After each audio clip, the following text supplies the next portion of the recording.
welcome everybody. Let's talk real estate, your weekly BS with Barry Saywitz about the current commercial real estate market here in Southern California. As we take a no BS look at both sides of the issues driving this market today to find the best solutions going forward. With our man right in the middle, it's Barry Saywitz. Hey, Barry. Hey, good morning, Paul, and good morning to all of our viewers and our listeners out there. I am Barry Saywitz, president of the Saywitz Company, and we are back here again talking more real estate. If it's Tuesday, we're going to make something up relating to real estate, and we're glad you could join us, and we're going to do it here again. And so today's show is a little bit different than what we would normally do. We thought we'd do kind of an update on what's going on in the economy, how it relates to the real estate markets, do sort of a fact check on what some of the factors are that are impacting everyone in today's world, and how that plays into how we're moving forward. So we thought we'd do a little question and answer with Paul and myself, and banter a little bit back and forth about tariffs, the economy, interest rates, stock market, all of that fun stuff. And so I don't even know where to start, Paul. I mean, I guess we could start with some of the most recent happenings in the economy. We obviously do business shows here all day, and I hear people coming in scratching their head. The economy today seems to be what Charles Dickens once wrote in The Tale of Two Cities. It was the best of times, it was the worst of times. Here is the stock market, and we're doing this in the 20th of October, hitting all-time highs. And yet people are saying, why? It shouldn't. There's instability, uncertainty, raising inflation worries, all this kind of stuff. Same thing with real estate here, personal real estate.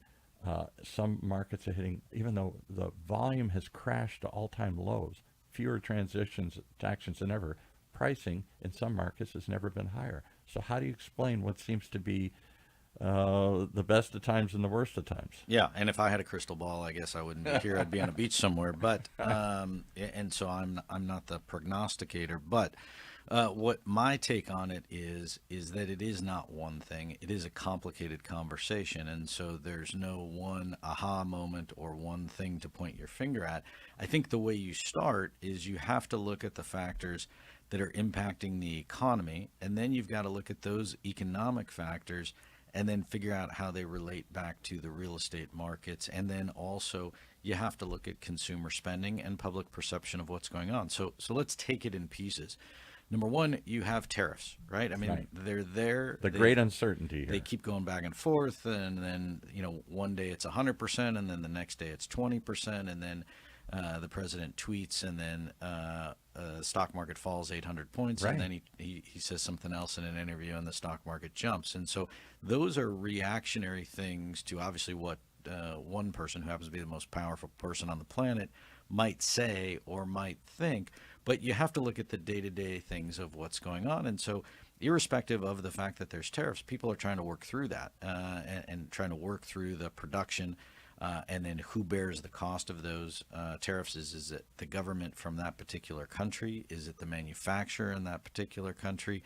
Is it I pass some of that on to the consumer back at home? And it's probably a combination of all of those things. And right now what I'm reading and what I'm being told is that the tariffs that did happen, two things. One, there was a lot of goods already on the boat or stored over here. So those didn't suffer through tariffs. So immediately, even though there's a tariff in China, let's say, the goods that are here aren't being tariffed. Secondly, the Walmarts and other people said, we'll eat some of this. The president was hoping they'd eat all of it. We'll eat some of it, pass a little bit of it along. But that's, as the uncertainty, the hope that tariffs were just going to evaporate, it was a short-term political strategy.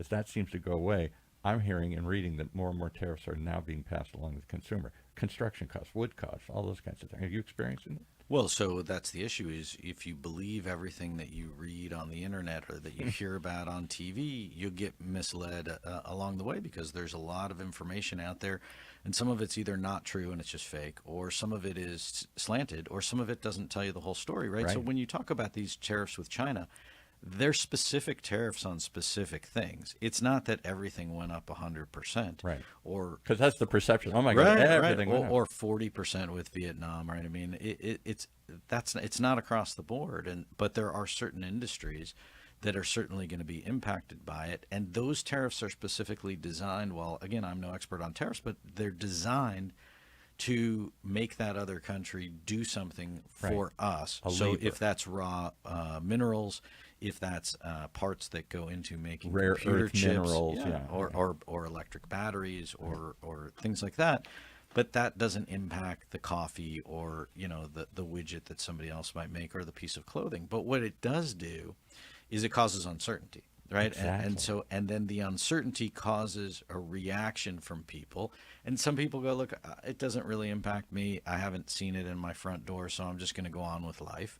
And then other people are cautious about what they're doing. And so that's why you still have this volatility in the stock market, because there are things that happen every day that impact certain industries, whether that's AI, whether that's raw materials, whether that's production, or whether that's security issues. Those all impact different aspects of it. But the average person, I feel like the things that impact a person on a daily basis, you still go to a restaurant, and the cost of a meal in a restaurant is continuing to go up. And then Unbelievably high. but I someplace, don't, yeah, but I don't think that you can directly attribute that to tariffs. I attribute that to higher wages. I attribute that to higher cost of business for restaurateur, higher insurance, more regulation, more compliance, higher trash costs, higher utility costs, higher insurance costs across the board, whether that's business or workers' comp or other types of liability insurance. And so when you start adding all those things up, the business owner can't really absorb that. Restaurants in particular. We do a show with a guy named Chef Pascal, famous chef here in Orange County, had Pascal's for 25 years. He says, never been a tougher time. He said, I don't know how people are doing it today. He sold his restaurant years ago. How do you survive with all the things you rattled off here? Right, and not everybody is an In-N-Out burger where you're making it inexpensively and you're buying on volume, and then people will come regardless of if I raise the price 10%, because it's still a value relatively speaking. But I mean, just take a typical example, and I'll just pick on Starbucks, right? I mean, it almost seems like every other week, whatever drink you were getting is another 10 or 25 cents more, which Exactly. is not going to make or break the bank, but that's just a function of me passing cost on to the consumer. And at some point you say, enough, and nobody knows what that magic. So you seem to be in an industry that suffers from it two ways. That's why you're at the interesting intersection, because you have to make a decision as a business owner. Am I going to make deals? Am I going to buy stuff? Am I going to sell stuff? Yeah. Every day. And I hear a lot of people in real estate saying, I'm not making deals right now. I'm not doing anything until I get or I'm more being stuff." careful, or I'm trying, but it's very difficult for me to make a deal because I can't get the returns that I need. And so the problem with, again, continuing to fuel the economy gets back to transaction volume, Right. and ultimately at the end of the day has an impact by interest rates. So if interest rates come down, it will fuel more transaction volume because it will get people off the fence. Right. But you still have this dynamic that you have a seller that's trying to get as much as they can, that's trying to get yesterday's dollar still. It doesn't matter what you're selling. The goal, if you're the seller, is try and get as much as you can. Right.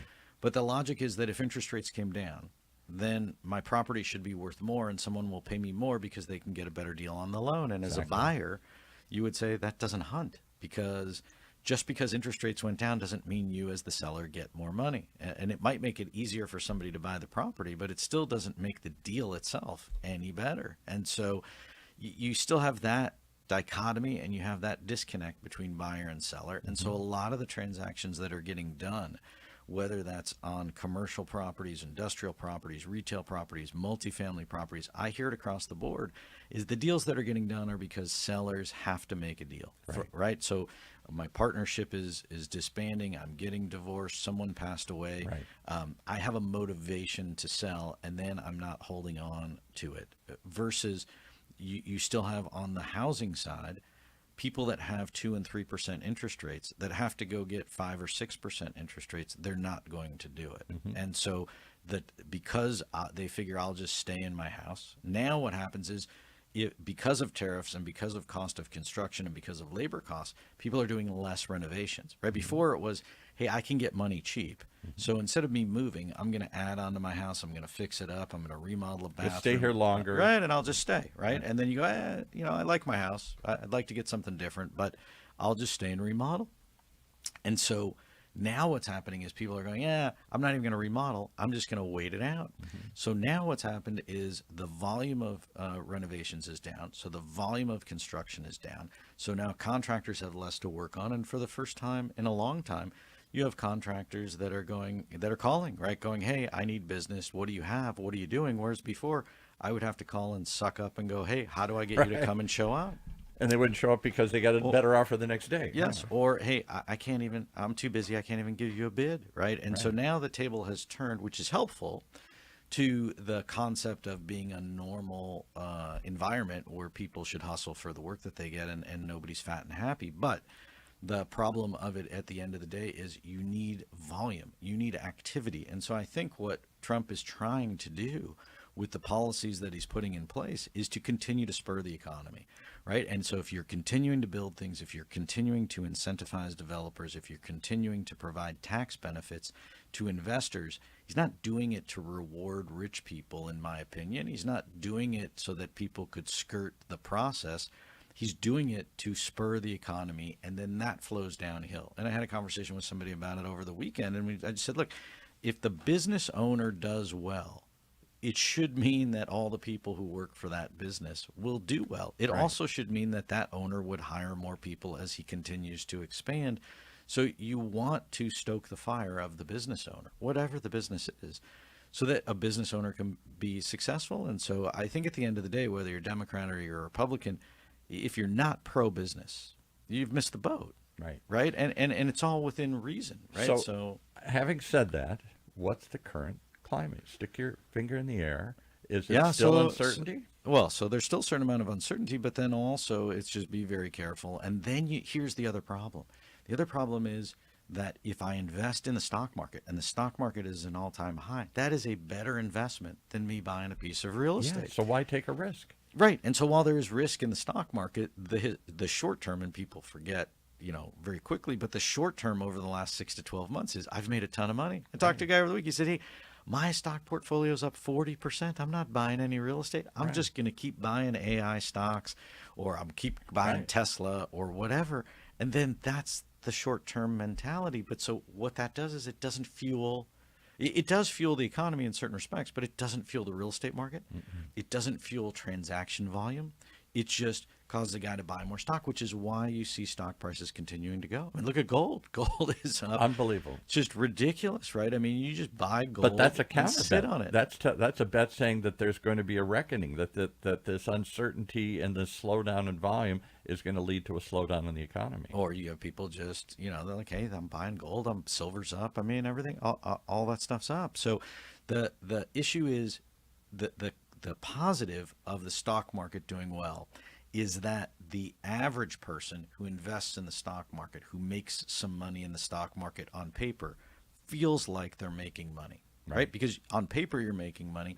So then what happens is you feel good about it. So you take a trip, you buy something, you go out to dinner, you spend some more money. You're less concerned about spending money because you feel good on paper you made money. Now, you didn't necessarily turn that into cold hard cash, but you feel good about it. No different than if you bought a house and you felt like it went up and down. So we're in the perception economy here. Oh, yeah. It depends on how you feel, not maybe what the facts are. And that's what I find interesting. How can stocks and gold, I'm not an economist, but I don't think stocks and gold usually mirror. If stocks go up, gold goes down. If gold goes up, that means there's a bet against the economy, and I better pull money out of the stock market and put it into something more Well, stable. and it's also interesting because if the stock market was very volatile and interest rates came down, you would have people creaming the profit off of the stocks that they bought, and then converting it into purchasing real estate. But you don't see that. And the reason you don't see that is because the perception is that if I just stick with the stocks that I've bought, I think I have a better opportunity to make money, and I'm doing it, versus going into a real estate deal where I'm struggling to get some nominal return. And so if you're looking at buying a commercial property and you're going to get a 5 or 6% return on your money, and you left it in the bank today and you got 4% with no risk and no downside, or you put in the stock market and could get a 20% return, if you gave the average person those options, would buying a piece of real estate be the top of the list? And the answer is no. And so I said, you're in a dual perception problem, because it's not just the perception of the buyers and sellers. It's not just the perception of the investors and the banks. who fuel and grease all these deals and keep them going. It's the perception of the public that ultimately rents the apartments or rents that retail space. And I got to believe the perception of the public is, I'm going to wait. I'm not sure what's going on. Well, and then you convert that back to the average person. So the working class person who gets a paycheck and lives either paycheck to paycheck or somewhere around there, and then relies on that and is not investing in the stock market, but is just looking to pay their bills. The fact of the matter is that rents for apartments have not gone up dramatically, right? They've only gone up moderately, and with a cost of living, as it should be in a sort of a normal market. And so you shouldn't be underwater as a renter. And while your rent might go up a little bit, it's not the end of the world for you, and it doesn't alter your spending patterns. But you're at the end probably of also the day. not going to move because Yes. the next place is more expensive. Yes, Probably. and so there's less movement around, right? And then the new product that's getting built, because especially here in California, you have big pressure from the state to put pressure on the individual cities to build new housing. Whether it's affordable housing or not, doesn't matter.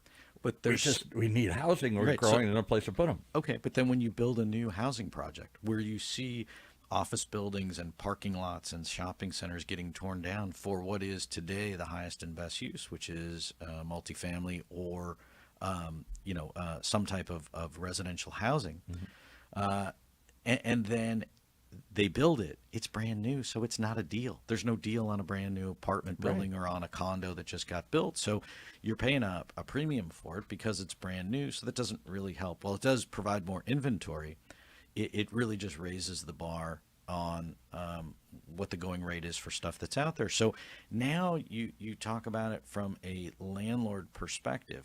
The cost of insurance, the cost of utilities, the cost of trash, the cost of operations, all of those things are up. Somebody said to me last week, I was at a real estate conference, and they said, it's just not fun anymore, right? And Maybe that's it. and it's also not what it used to be, right? So there are all kinds of government restrictions that you have to navigate.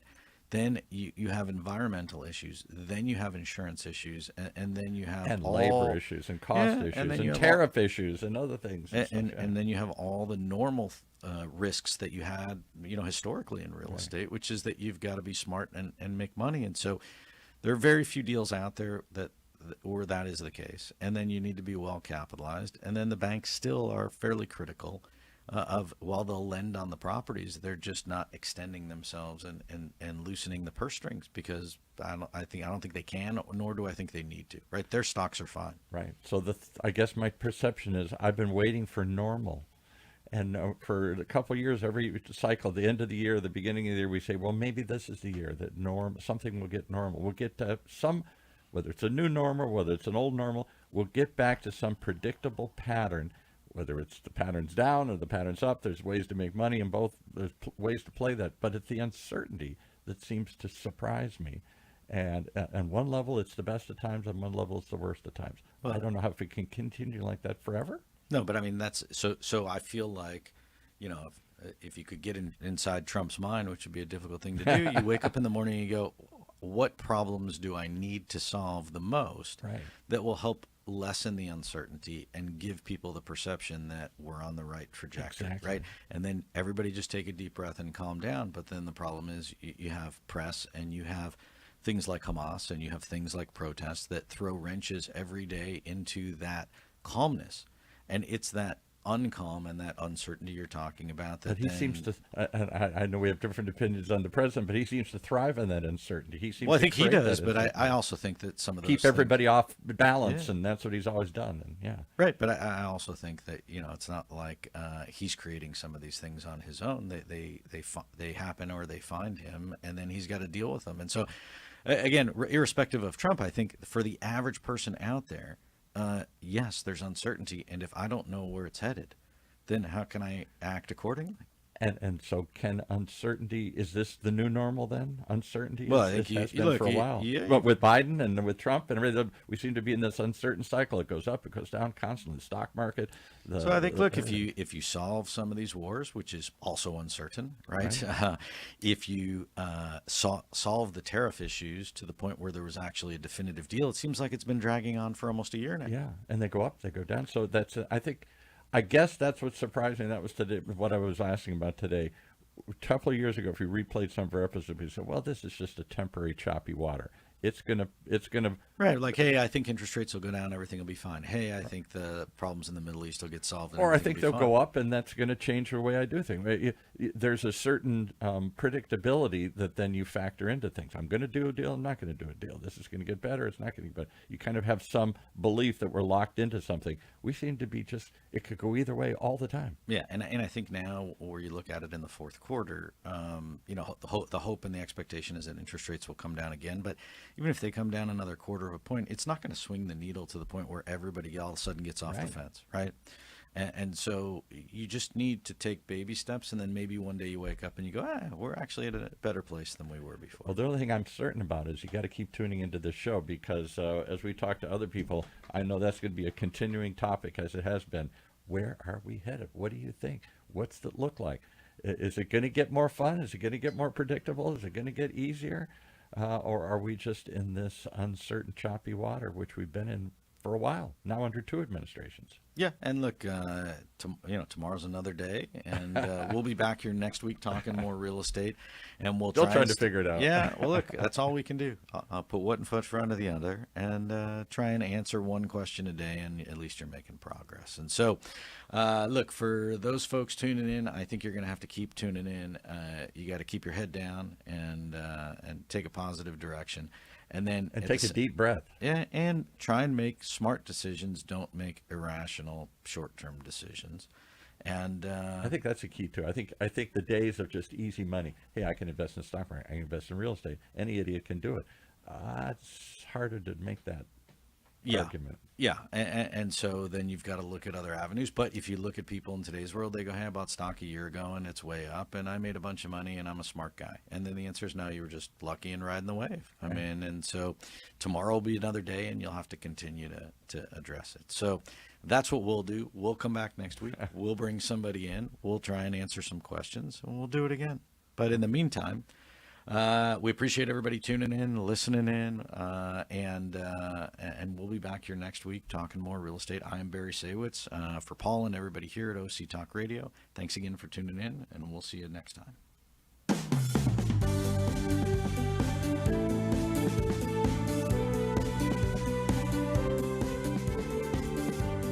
Well, there you have it. You've been listening to Let's Talk Real Estate, your weekly BS with Barry Saywitz about the current state of the real commercial real estate market right here in Southern California. On Orange County's only community radio station, OC Talk Radio, streaming live from our studio here at the University of California